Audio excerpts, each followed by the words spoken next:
Singh, advocate Amarjeet Singh. ये वकील अहमद साहब का जो घर गिराया गया है, इसमें क्या आपने देखा कागज़ वगैरह, क्या इशू है, क्या मामला है? देखिए, इसमें तो इशू डीडीए बताएगी कि क्या है। इनके तरफ से इन्होंने प्रॉपर्टी 2013 के अराउंड परचेज किया था 2 लोगों से, भगवती और इशरत जहाँ से।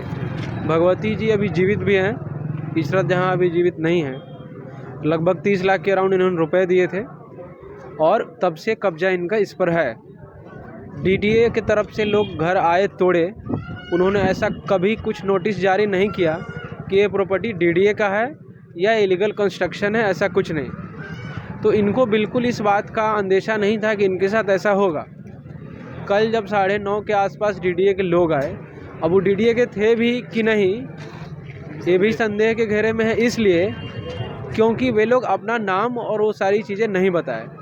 उनके साथ जो पुलिस पर्सनल थे उन्होंने भी अपने बैच को ढक के रखा था, और अब तो मौसम लगभग गर्मी का हो गया है, फिर भी वो लोग ठंडी के कपड़े से अपने बैच को ढके हुए थे।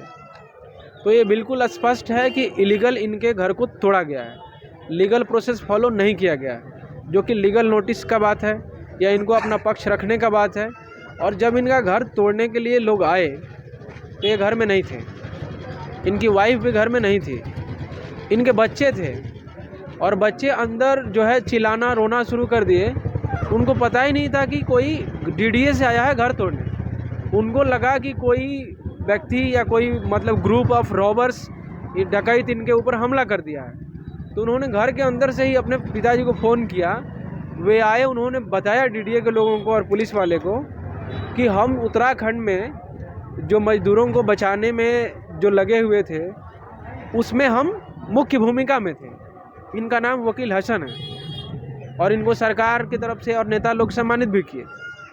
इनके पिताजी भी और इनके फैमिली के लोग सेना में भी काम किए हैं। ये सारी चीज़ें बताने के बावजूद भी डीडीए के तरफ से इनको उठा करके दूर फेंकवाया गया। दूर फेंकवाने के बाद भी जब ये अपनी बात रखने की कोशिश कर रहे थे तो पुलिस ने इनके पूरे फैमिली को, इनको और इनके जो भी लोग वहाँ साथ में थे, उठा के थाने ले गई। उसके लिए कोई भी इनको जो है रिटर्न में नहीं दिया गया कि इनको क्यों वहाँ पे थाने में ले जाकर बैठाया गया। और आज तक हो गया, डीडीए की तरफ से ना कोई प्रेस रिलीज है, ना कोई स्टेटमेंट है कि उन्होंने इनका घर क्यों तोड़ा। पूर्व में नोटिस दी गई इनको? नहीं, ऐसा कोई नोटिस इनको नहीं दिया गया है। अगर ऐसा नोटिस दिया गया है तो डीडीए उस नोटिस को मीडिया में रिलीज करे और डेट बताए कि कब दिया है, नोटिस को किसने रिसीव किया है। क्योंकि किसी ने नोटिस दिया है तो नोटिस का एक रेफरेंस नंबर होता है, डेट होता है, ऐसा कुछ नहीं है। परिवार को कोई नोटिस नहीं दी गई? कोई नोटिस नहीं मिला इनको। और बात रहा प्रॉपर्टी किसका है नहीं है, तो वो अगर डिस्प्यूटेड फैक्ट है तो जब तक डिसाइड नहीं होता है या किसी कोर्ट का ऑर्डर नहीं है या एमसीडी के भी किसी कमिश्नर का ऑर्डर नहीं है तो आप नहीं तोड़ सकते हैं। तोड़ने के लिए आपको जो व्यक्ति कब्जा में है उसके पक्ष रखने का एक अवसर देना चाहिए।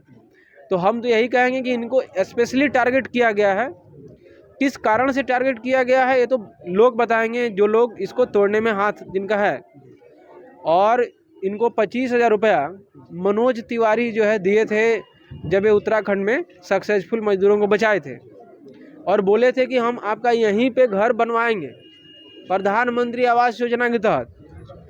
अब सोचिए, अगर ये ज़मीन उनका नहीं है तो यहाँ प्रधानमंत्री आवास योजना के तहत घर कैसे बनेगा। और बोले कि यहाँ खाना खा के भी जाएंगे, लेकिन उसके बाद उन्होंने कभी मिला नहीं।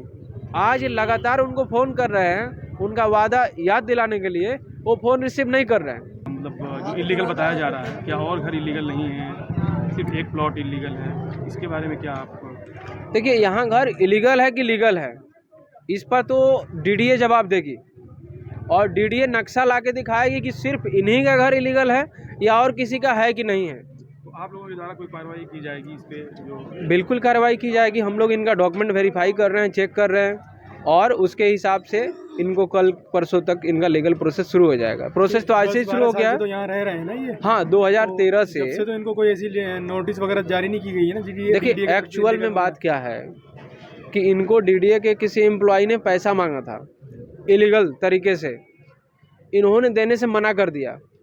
यहाँ पर डीडीए हो गया या दिल्ली पुलिस हो गया, ये सब लोग एकदम एक ऑर्गेनाइज रूप से, संगठित रूप से रंगदारी वसूलता है। यहाँ जितना लोग दुकान लगाता है रोड के किनारे, सबसे पुलिस पैसा लेता है, 1000, 500, 2-2 हज़ार रुपये करके। नहीं दीजिएगा आपका दुकान नहीं लगेगा, बोलेंगे कि आप इलीगल लगाए हैं। जैसे आप पैसा दीजिएगा वो लीगल हो जाएगा। सबसे बड़ा डकैती कोई कर रहा है तो वो आज के डेट में दिल्ली पुलिस कर रही है, जो खड़ा होकर इस घर को तोड़वाई है, और डीडीए ने इस घर को तोड़ करके सबसे बड़ी गलती की है। तो आप सब कुछ स्पष्ट है आपके सामने कि कोई नोटिस नहीं दिया गया। इनके पास जो परचेज किए हैं वो डॉक्यूमेंट इनके पास है, जिसको हम लोग कोर्ट में दिखाएंगे। और ये कह भी रहे थे, कल बता भी रहे थे कि हमने देश को सेवा किया है। और सपोज दैट, एक मिनट के लिए मान भी लीजिए कि ये डीडीए का प्रॉपर्टी हो, उसके बावजूद भी जो देश के लिए अपनी जान जोखिम में डाल सकता है, देश उसको ये घर नहीं दे सकता है। आप कहाँ दे सकता है कि नहीं? आप किस कोर्ट में हैं आप? मैं Delhi high court, supreme court office Jangpura में है जी। ठीक है। ठीक।